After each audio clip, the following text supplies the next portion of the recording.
अब हम अध्ययन करेंगे 12वीं बायोलॉजी के अंतर्गत।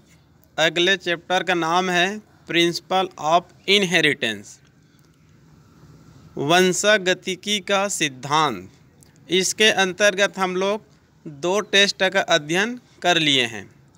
अब यहाँ पर हम तीसरे टेस्ट का अध्ययन करेंगे। ठीक है जी। आप लोग यदि नए स्टूडेंट्स हैं तो मेरा जो यूट्यूब चैनल है NEET biology with Pramod Yadav, इसको आप लोग तुरंत सब्सक्राइब करिए, क्योंकि आप डायरेक्ट ऑब्जेक्टिव का अध्ययन करेंगे तो आपको समझ में नहीं आएगा। तो ऑब्जेक्टिव एक प्रैक्टिस वर्क है, एक होमवर्क है।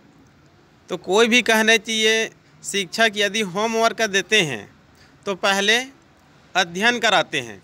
तो हम लोग पहले अध्ययन कर लिए हैं।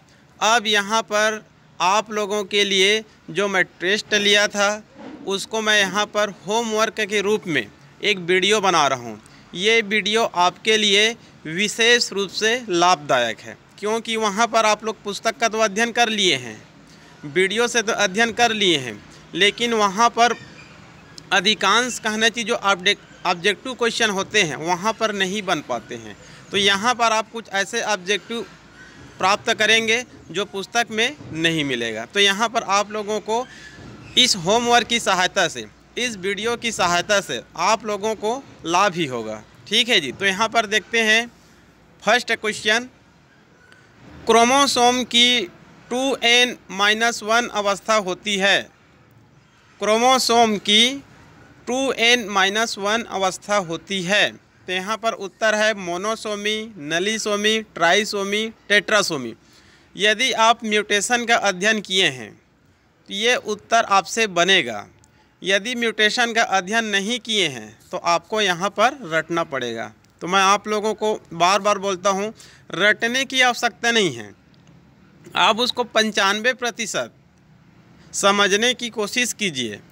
2-4 क्वेश्चन ऐसे होते हैं जिसको आप रटिए, क्योंकि वहाँ पर यदि कहना चाहिए वहाँ फंडामेंटल क्लियर नहीं हो रहा है तो 2-4 क्वेश्चन हर चैप्टर में 2-4 ऑब्जेक्टिव ऐसे होते हैं जिसको याद करना पड़ता है।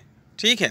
ऐसे क्वेश्चनों की संख्या 1-2% ही रहेगा, लेकिन आपका कहना चाहिए जो थ्योरिकल होते हैं वो 95 से 98-99% थ्योरिकल में ही आपको क्लियर करना पड़ेगा। क्लियर। तो क्रोमोसोम की 2n-1 अवस्था होती है। Monosomy, नलीसोमी, trisomy, tetrasomy. तो यहाँ पर उत्तर क्या है? मोनोसोमी। इसके लिए म्यूटेशन का अध्ययन करेंगे। तो म्यूटेशन ह्यूगो डी ब्रिज नामक सिद्धांत वैज्ञानिक ने कहना चाहिए 1900 के आसपास दिए थे, और उसको फादर ऑफ म्यूटेशन, उत्परिवर्तन के पिता भी कहा जाता है, ह्यूगो डी ब्रिज। ये वही ह्यूगो डी ब्रिज है जिन्होंने कहना चाहिए मेंडल का जो लात है उनकी पुनः खोज करने में सहायता किए थे। 3 वैज्ञानिक थे वहाँ पर, कोरेंस, शेरमार्क और ह्यूगो डी ब्रिज। उनमें से एक वैज्ञानिक है ह्यूगो डी ब्रिज। ये हॉलैंड के प्रसिद्ध वैज्ञानिक थे। तो म्यूटेशन को बताया गया है आकस्मिक रूप से परिवर्तन। जब किसी जीव में अचानक से परिवर्तन होते हैं तब उसको म्यूटेशन कहा जाता है, उत्परिवर्तन कहा जाता है। क्लियर। म्यूटेशन आगे चलकर 2 प्रकार के होते हैं। म्यूटेशन आगे चलकर 2 प्रकार के होते हैं। एक होते हैं क्रोमोसोम की संरचना में परिवर्तन, और एक होते हैं क्रोमोसोम की संख्या में परिवर्तन। गुणसूत्र की संख्या में परिवर्तन और गुणसूत्र की संरचना में परिवर्तन। ठीक है। तो यहाँ पर कहना चाहिए जो गुणसूत्र की जो संख्या में परिवर्तन होते हैं वो 2 प्रकार के होते हैं। एक होते हैं यूप्लाइडी और एक होते हैं एन्यूप्लाइडी। यूप्लाइडी, एन्यूप्लाइडी। यूप्लाइडी मतलब होता है सुगुणिता, एन्यूप्लाइडी मतलब होता है असुगुणिता। तो असुगुणिता होती है वो 4 प्रकार की होती है, मोनोसोमी, नलीसोमी, ट्राइसोमी, टेट्रासोमी। यहीं पर इसका फंडामेंटल क्लियर हो जाएगा। मोनोसोमी में याद रखेंगे 2n-1 मतलब एक क्रोमोसोम की क्या हो जाती है? कमी हो जाती है। जैसे मान लो मानव में क्रोमोसोम की संख्या कितनी होती है? 46 होती है। यदि किसी व्यक्ति में, मानव में क्रोमोसोम की संख्या 45 है तो एक की कमी हो गई, तब उसको बोलेंगे मोनोसोमी। नलीसोमी, इसका अर्थ होता है 2n-1 मान लो किसी मानव में क्रोमोसोम की संख्या 45 से घटकर कितनी हो गई, 44 हो गई, तब उसको क्या बोलेंगे, 2n-2। क्लियर। मोनोसोमी में 1 की कमी और नलीसोमी में 2 की कमी। ठीक है जी। उसके बाद है ट्राइसोमी। ट्राइसोमी का अर्थ होता है 2n+1 और टेट्रासोमी का होता है 2n+2। मतलब ट्राइसोमी का अर्थ होता है किसी व्यक्ति में क्रोमोसोम की संख्या 46 से बढ़कर कितनी हो गई, 47 हो गई, जैसे क्लाइनफेल्टर में।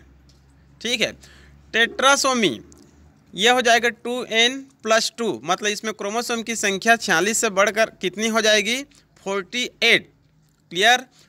Monosomy 2n-1, नलीसोमी 2n-2, trisomy 2n+1, tetrasomy 2n+2। Clear. Monosomy का जो उदाहरण होते हैं, जो एक सिंड्रोम है फीमेल में होती है, Turner syndrome, 44+X, total chromosome की संख्या 45, ये इसका उदाहरण होता है। ट्राइसोमी का उदाहरण होता है क्लाइनफेल्टर, जो मेल में होता है, क्लाइनफेल्टर 44+XY, मतलब एक अधिक। इसी प्रकार से जो डाउन सिंड्रोम होते हैं, एडवर्ट सिंड्रोम होते हैं, पटाउ सिंड्रोम होते हैं, इसमें भी टोटल क्रोमोसोम की संख्या 47 होती है। तो Down syndrome, Edward syndrome, Patau syndrome, ये सब किसका उदाहरण है, ये ट्राइसोमी का उदाहरण है, क्योंकि क्रोमोसोम का पोजीशन क्या होता है, 2n+1, टोटल क्रोमोसोम की संख्या 47। क्लियर। आगे चलते हैं। क्रोमोसोम को सबसे पहले किसके द्वारा देखा गया, क्रोमोसोम को सबसे पहले किसके द्वारा देखा गया, तो किसके द्वारा देखा गया था, हॉफमिस्टर। लेकिन क्रोमोसोम शब्द किस साइंटिस्ट ने दिए थे, तो उत्तर याद रख लेंगे, वाल्डेयर 1888। क्रोमोसोम शब्द किसने दिया, तो वाल्डेयर। लेकिन सबसे पहले किसने देखा था, तो हॉफमिस्टर। क्लियर। अगला क्वेश्चन है, आनुवांशिकता का वाहक है, आनुवांशिकता का वाहक है। वैसे आनुवांशिकता का वाहक या फिर वेक्टर क्रोमोसोम को कहा जाता है, गुणसूत्र को कहा जाता है, लेकिन यहाँ पर जीन भी है, डीएनए है और क्रोमोसोम भी है, और उपरोक्त सभी है। तो उपरोक्त सभी है, तो उपरोक्त सभी आ जाएंगे।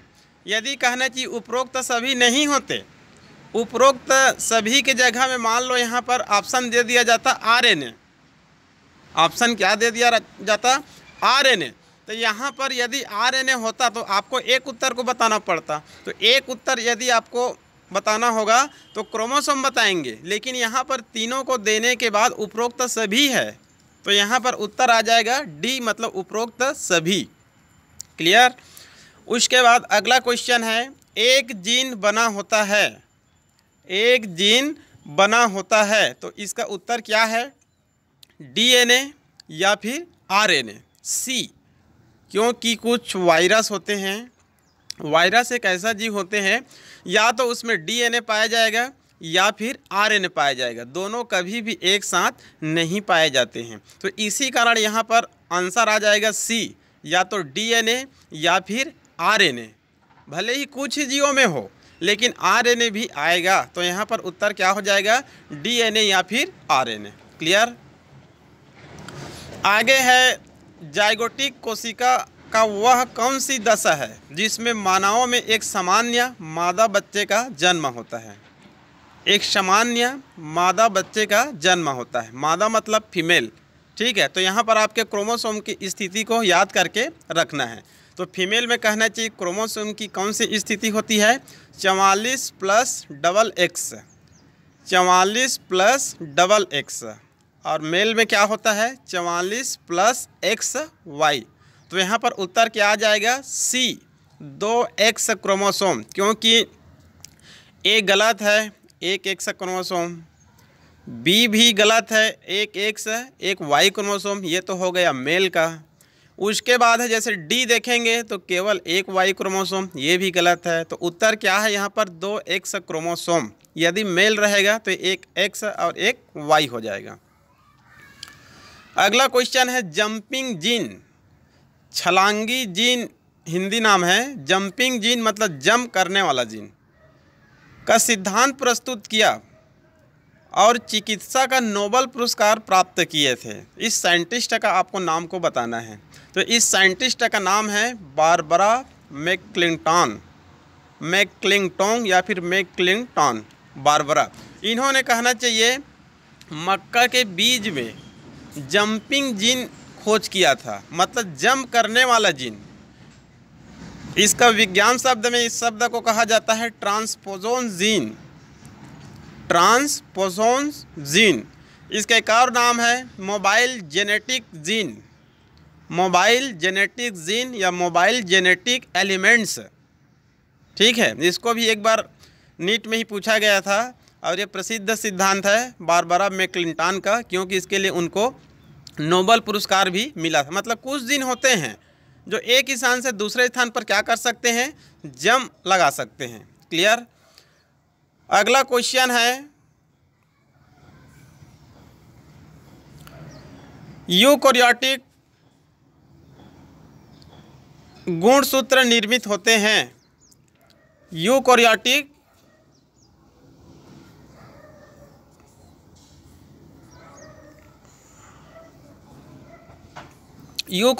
गुणसूत्र निर्मित होते हैं। आपको पता होगा एक होता है प्रोकैरियोटिक क्रोमोसोम और एक होता है यूकैरियोटिक क्रोमोसोम। प्रोकैरियोटिक क्रोमोसोम मतलब जीवाणु का गुणसूत्र और यूकैरियोटिक गुणसूत्र मतलब पूरी कहना चाहिए जीव विज्ञान को 5 जगत में विभाजित किया गया है। उनमें पहले जगत क्या होता है, किंगडम मोनेरा। सेकंड होता है प्रोटिस्टा, थर्ड है फंजाई, फोर्थ है प्लांटी और फिफ्थ है एनिमेलिया। तो इन 5 जगत में जो पहले जगत है किंगडम मोनेरा वही प्रोकैरियोटिक होते हैं। बाकी जो 4 जगत होते हैं वो यूकैरियोटिक होते हैं। तो यहाँ पर आपको बताना है यूकैरियोटिक गुणसूत्र निर्मित होते हैं। तो यूकैरियोटिक का गुणसूत्र निर्मित होते हैं डीएनए एंड हिस्टोन प्रोटीन, मतलब ऑप्शन सी डीएनए और हिस्टोन प्रोटीन। वैसे हम लोग अध्ययन भी करते हैं डीएनए का, तो वहाँ पर ये बताते हैं जो डीएनए होते हैं वो हिस्टोन प्रोटीन से मिलते हैं और गुणसूत्र का निर्माण कर लेते हैं। जो डीएनए होते हैं हिस्टोन प्रोटीन से जुड़ते हैं और क्या बना लेते हैं, गुणसूत्र बना लेते हैं। लेकिन जो प्रोकैरियोटिक का गुणसूत्र होता है उसमें कहना चाहिए हिस्टोन प्रोटीन नहीं पाई जाती है उनके गुणसूत्र में। क्लियर। आगे है वाई क्रोमोसोम होते हैं एक्रोसेंट्रिक, मेटासेंट्रिक, सब मेटासेंट्रिक, टीलोसेंट्रिक। ये जो गुणसूत्र होता है यदि उनका हम लोग कहना चाहिए संरचना देखेंगे, यदि उनका हम लोग क्या देखेंगे, संरचना देखेंगे, तब ये फंडामेंटल क्लियर होगा। यहाँ पर आपको केवल रटना पड़ेगा। ठीक है, तो थोड़ा सा जानकारी दे देता हूँ, यहीं पर क्लियर हो जाएगा आपका। जो क्रोमोसोम्स होते हैं, गुणसूत्र होते हैं, उसमें सेंट्रोमियर पाई जाती है। क्या पाई जाती है, सेंट्रोमियर पाई जाती है एक बिंदु के रूप में। यदि कहना चाहिए इस सेंट्रोमियर की कहना चाहिए स्थिति के आधार पर, मतलब कहाँ कहाँ स्थित होती है, सेंट्रोमियर की स्थिति के आधार पर इस क्रोमोसोम को हम लोग वाई क्रोमोसोम नहीं बोल रहा हूँ, अभी केवल क्रोमोसोम बोल रहा हूँ। सेंट्रोमियर की स्थिति के आधार पर हम लोग क्रोमोसोम को 4 भागों में बांट सकते हैं। तो याद रख लेंगे मेटासेंट्रिक, सब मेटासेंट्रिक और टीलोसेंट्रिक। मेटासेंट्रिक, सब मेटासेंट्रिक और उसके बाद एक्रोसेंट्रिक और उसके बाद टीलोसेंट्रिक। इस क्रम से याद रखेंगे तभी बनेगा। मेटासेंट्रिक, सब मेटासेंट्रिक और एक्रोसेंट्रिक और टीलोसेंट्रिक। क्लियर। मेटासेंट्रिक मतलब सेंट्रोमियर कहाँ रहेगा, बीच में रहेगा। तो यहाँ पर कहना चाहिए 2 भुजा बनेंगे मेटासेंट्रिक में, तो दोनों भुजा क्या रहेंगे, लंबाई में समान रहेंगे, मतलब एक तरफ 50 और दूसरे तरफ 50 और मध्य में क्या पाई जाती है, सेंट्रोमियर। इसको बोलेंगे मेटासेंट्रिक। उसके बाद है सब मेटासेंट्रिक। इसमें थोड़ा सा आप कहना चाहिए मध्य से थोड़ा सा खिसका देंगे बिंदु बनाते समय, तो एक तरफ भुजा 60% रहेगा और एक तरफ कितना रहेगा, 40 रहेगा। तो ये हो जाएगा सब मेटासेंट्रिक, एक तरफ 60 और एक तरफ 40। एक्रोसेंट्रिक, एक्रोसेंट्रिक बनाएंगे तो एकदम किनारे में स्थित कर देंगे। एक तरफ बड़ी भुजा रहेगा 95% कहेंगे, और एक तरफ छोटी भुजा उसको बोलेंगे 5%। मतलब ये दो भागों में विभक्त तो होंगे, लेकिन एक तरफ 95% और एक तरफ केवल 5%। यह हो जाएगा एक्रोसेंट्रिक। टीलोसेंट्रिक में याद रखेंगे केवल एक तरफ 100% रहेगा और सेंट्रोमियर एक बिंदु की तरफ एक किनारे में स्थित रहेगा, इसको बोलेंगे टीलोसेंट्रिक। क्लियर? यह हो गया सेंट्रोमियर की स्थिति के आधार पर। मेटा मतलब मध्य में, सब मेटा मतलब मध्य से थोड़ा सा कहना चाहिए किनारे में। उसके पश्चात एक्रोसेंट्रिक मतलब 95-5 और टीलोसेंट्रिक एक ही तरफ भुजा रहेगा और एक बिंदु के रूप में क्या पाया जाएगा? सेंट्रोमियर पाया जाएगा। अब इनकी संख्या के आधार पर, सेंट्रोमियर की संख्या के आधार पर भी कहना चाहिए इनको बांटा जा सकता है। ठीक है, संख्या के आधार पर इसको हम लोग देखेंगे तो यदि इनकी संख्या 1 हो सकती है, इनकी संख्या 2 हो सकती है, 3 हो सकती है, 4 से अधिक भी हो सकती है। यदि इनकी संख्या कहना चाहिए 0 है, इनकी संख्या क्या है? 0 है, तब इसको बोलेंगे एसेंट्रिक। इनकी संख्या 0, तब क्या बोलेंगे? इसको एसेंट्रिक। यदि इनकी संख्या 1, तब इसको बोलेंगे मोनोसेंट्रिक। इनकी संख्या मान लो 2 तो डाइसेंट्रिक। यदि इनकी संख्या 3 है तो ट्राइसेंट्रिक, 4 है तो टेट्रा। यदि कहना चाहिए 2 से अधिक है तब उसको कह दिया जाता है पॉलीसेंट्रिक। ये संख्या के आधार पर है सेंट्रोमियर का। ठीक है जी। यदि नहीं है तो एसेंट्रिक, ए मतलब अब्सेंट, 1 है तो मोनोसेंट्रिक, 2 है तो डाइसेंट्रिक, 2 से अधिक है तो पॉलीसेंट्रिक। क्लियर? एक साइंटिस्ट है पटाऊ, एक साइंटिस्ट है पटाऊ। उन्होंने कहना चाहिए जो गुणसूत्र होती है, जैसे मानव शरीर में जो गुणसूत्र होते हैं लगभग कहना चाहिए 23 जोड़ी गुणसूत्र होते हैं। संख्या तो 46 है लेकिन इसको हम लोग 23 जोड़ी कह सकते हैं। तो जो 23 जोड़ी गुणसूत्र होती है इसको कहना चाहिए पटाऊ नामक साइंटिस्ट ने 7 वर्गों में इसको विभाजित किया। ये भी एक बार नेट में पूछा गया था। पटाऊ नामक साइंटिस्ट ने टोटल गुणसूत्र को 7 वर्ग में विभाजित किया है या 7 समूह में विभाजित किए हैं और उनका नाम दिया गया है A, B, C, D, E, F, G। मतलब 7, A, B, C, D, E, F, G। A और B में बड़े बड़े क्रोमोसोम को रखे गए हैं जो आकार में बड़े होते हैं। ठीक है।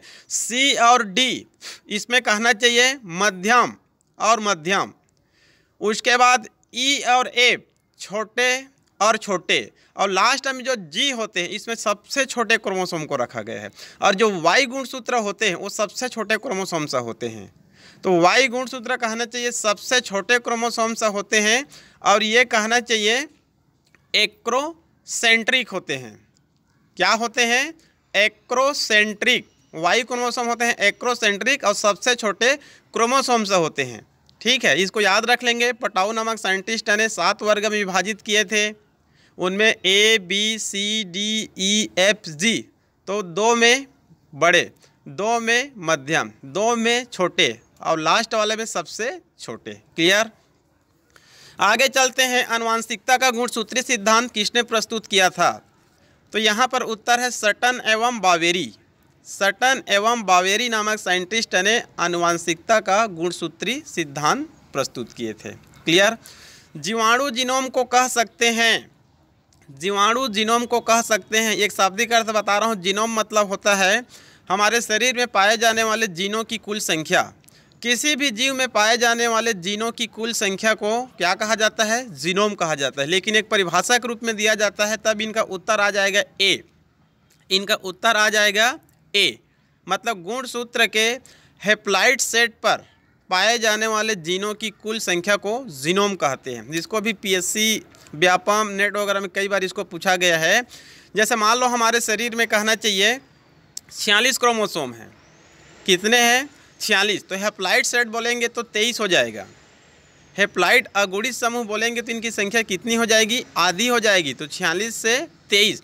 तो गुणसूत्र के हेप्लॉइड सेट में, मतलब मानव में बोलेंगे तो 23 क्रोमोसोम में हेप्लॉइड सेट में पाए जाने वाले जीनों की कुल संख्या को क्या बोलेंगे? जीनोम बोलेंगे। क्लियर? लेकिन सामान्य शब्दों में जीनोम का अर्थ होता है किसी भी जीव में पाए जाने वाले जीनों की कुल संख्या को जीनोम कहा जाता है। क्लियर? आगे है क्रोमोसोम घटक XXX से युक्त व्यक्ति किस रोग से प्रभावित है? क्रोमोसोम घटक XXX से युक्त व्यक्ति किस रोग से प्रभावित है?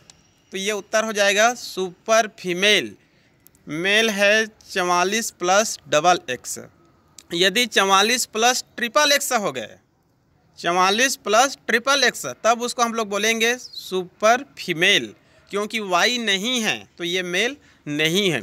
यदि कहना चाहिए 44+XYY कहेंगे, 44+XYY, तब वो हो जाएगा super mail. 44+XXX super female, 44+XYY वो हो जाएगा सुपर मेल। क्लियर। अगला क्वेश्चन है सिकिल सेल एनीमिया किस रोग के प्रति सबसे ज़्यादा प्रतिरोधी होते हैं? तो इनका उत्तर है मलेरिया। ये कहा जाता है जिस व्यक्ति को सिकलिंग होता है उस व्यक्ति को मलेरिया रोग नहीं होता है, क्योंकि कहना चाहिए साउथ अफ्रीका में जब सिकिल सेल एनीमिया की उत्पत्ति होती है तो कहना चाहिए ये देखा गया इनकी उत्पत्ति उस स्थान में हुई जहाँ पर कहना चाहिए व्यक्ति किस रोग से पीड़ित थे, मलेरिया रोग से पीड़ित थे, और हर वर्ष लाखों व्यक्ति वहाँ पर डेथ होते थे। तो वहाँ पर उनके शरीर में स्वतः जो 11वें क्रोमोसोम होते हैं उसमें अप्रभावी म्यूटेशन होते हैं,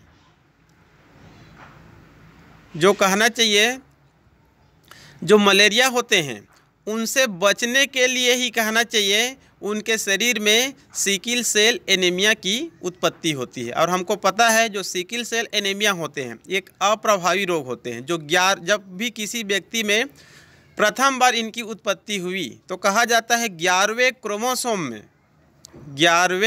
क्रोमोसोम में अप्रभावी म्यूटेशन के कारण उत्पन्न हुई, जिसके कारण कहा जाता है अप्रभावी डिसीज़ भी कहा जाता है सिकिल सेल एनीमिया को। अतः जिस व्यक्ति को सिकिल सेल एनीमिया रहेगा वह व्यक्ति मलेरिया के प्रति रेसिस्टेंस पावर उसमें पाए जाएंगे।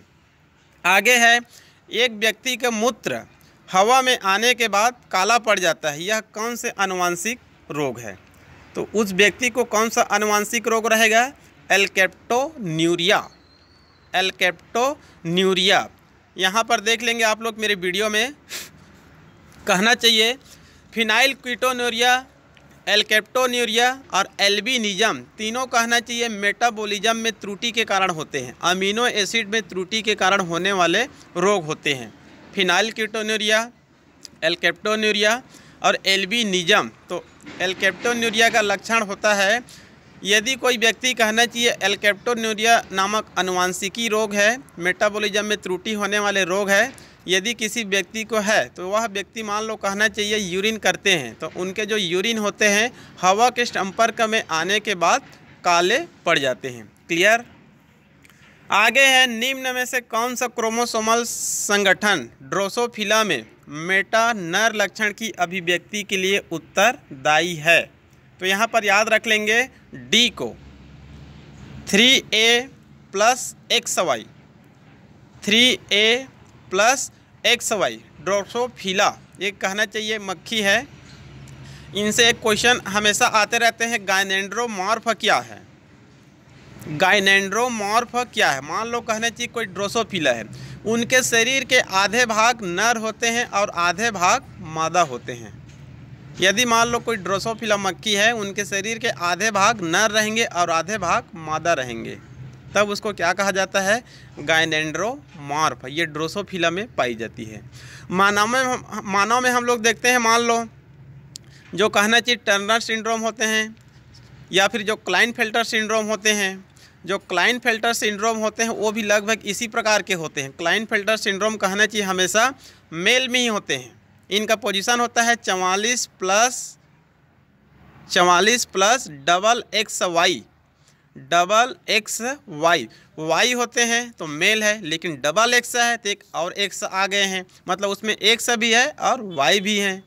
तो कहना चाहिए इस प्रकार के जो मेल होते हैं उसमें भी आधे लक्षण कहना चाहिए मेल के होते हैं, आधे लक्षण फीमेल के होते हैं। क्लियर। उसको कहना चाहिए वहाँ पर गायनेकोमेस्टिया कहा जाता है, गायनेकोमेस्टिया। आगे है मंगोलायड स्थिति मतलब डाउन सिंड्रोम का सबसे प्रमुख लक्षण है।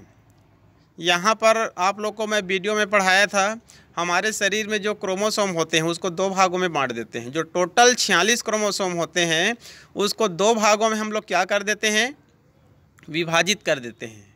क्लियर? तो कहना चाहिए 22 जोड़ी होते हैं, मतलब 44 टोटल। पेयर में कहेंगे तो 22 पेयर, 22 जोड़ी 44, ये कहना चाहिए ऑटोसोम से होते हैं। और दो बच जाते हैं, 44 प्लस XY या फिर XX, जो XX होते हैं या फिर XY होते हैं, उनको क्या कहा जाता है? ये तो 44 ऑटोसोम से हो गया, उसको क्या बोलेंगे हम लोग? सेक्स क्रोमोसोम, क्योंकि सेक्स निर्धारण में वो भाग लेते हैं। तो ऑटोसोम्स और सेक्स क्रोमोसोम। सेक्स क्रोमोसोम को आजकल दूसरा शब्द नाम दे दिया गया है, एलोसोम्स नाम से ज़्यादा प्रचलित में है, allosomes.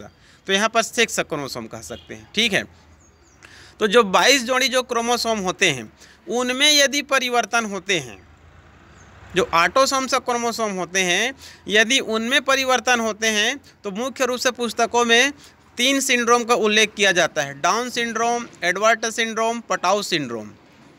Down syndrome, Edward syndrome, Patau syndrome. ठीक है, तो जो डाउन सिंड्रोम होते हैं उसमें 21वें जोड़ी क्रोमोसोम में 2 के जगह में 3 हो जाते हैं। डाउन सिंड्रोम में 21वें जोड़ी में। एडवर्ट सिंड्रोम में जो 18वें जोड़ी होते हैं उसमें 2 के जगह में 3 हो जाते हैं। जो पटाउ सिंड्रोम होते हैं उसमें जो 13वें जोड़ी में 2 के जगह में 3 हो जाते हैं। तो टोटल कहना चाहिए ऑटोसोम्स की संख्या कितनी हो जाती है तीनों सिंड्रोम में? 45, 45 प्लस लिंक क्रोमोसोम। तो टोटल क्रोमोसोम की संख्या कितनी हो जाती है? 47। तो ये ट्राइसोमी का उदाहरण होता है। तो यहाँ पर तीनों जो सिंड्रोम होते हैं, Down syndrome, Edward syndrome, Patau syndrome, इन सब का कहना चाहिए अलग अलग लक्षण होते हैं। तो आप लोग पढ़ लेंगे या फिर मेरे YouTube चैनल से इसको अच्छे से देख लेंगे। क्लियर? तो यहाँ पर डाउन सिंड्रोम का मैं आप लोग को लक्षण बता रहा हूँ। उसका मुख्य लक्षण होता है जो ललाट होती है वो क्या हो जाती है? चौड़े हो जाती है, मेन लक्षण में। और उनका जो इपिकेंथल स्किन फोल्ड, मतलब आई के ऊपर में जो ऊपरी पलक होती है उसमें कहना चाहिए फोल्ड पाए जाते हैं, उसको कहा जाता है इपिकेंथल स्किन फोल्ड। तो यहाँ पर उत्तर क्या आ जाएगा? ए, इपिकेंथल। दूसरा देखिए, ललाट का चौड़ा नहीं होना, जबकि ललाट क्या हो जाती है? चौड़ा हो जाती है। ब्रेन का सामान्य विकास, जबकि इस रोग में ब्रेन का सामान्य विकास नहीं होता है। तो यहाँ पर उत्तर क्या आ जाएगा? ए। क्लियर? आगे चलते हैं, गलत कथन पर विचार कीजिए। गलत कथन पर विचार कीजिए। डाउन सिंड्रोम, तो यहाँ पर देखिए Down syndrome, Edward syndrome, Patau syndrome, इसमें क्या होता है? डाउन सिंड्रोम में 21वें जोड़ी में एक अतिरिक्त क्रोमोसोम आ जाएंगे। तो ये सही है, आपको गलत कथन पर विचार करना है। एडवर्ट सिंड्रोम 18वें जोड़ी में 2 के जगह में एक अतिरिक्त आ जाएंगे। पटाउ सिंड्रोम में जो 13वें जोड़ी होते हैं उसमें 2 के जगह में एक और आ जाएंगे। तो Down syndrome, Edward syndrome, Patau syndrome एकदम सही। यहाँ पर उत्तर आ जाएगा टर्नर सिंड्रोम, क्योंकि जो टर्नर सिंड्रोम होते हैं और जो क्लाइनफेल्टर सिंड्रोम होते हैं वो ऑटोसोम से क्रोमोसोम में परिवर्तन के कारण नहीं होते हैं। वो जो सेक्स क्रोमोसोम होते हैं, जो एलोसोम्स क्रोमोसोम होते हैं, उसमें परिवर्तन के कारण होते हैं। तो उत्तर है यहाँ पर 16 का डी। गायनिकोमेस्टिया किसका लक्षण है? जस्ट अभी आप लोग को मैं बताया हूँ।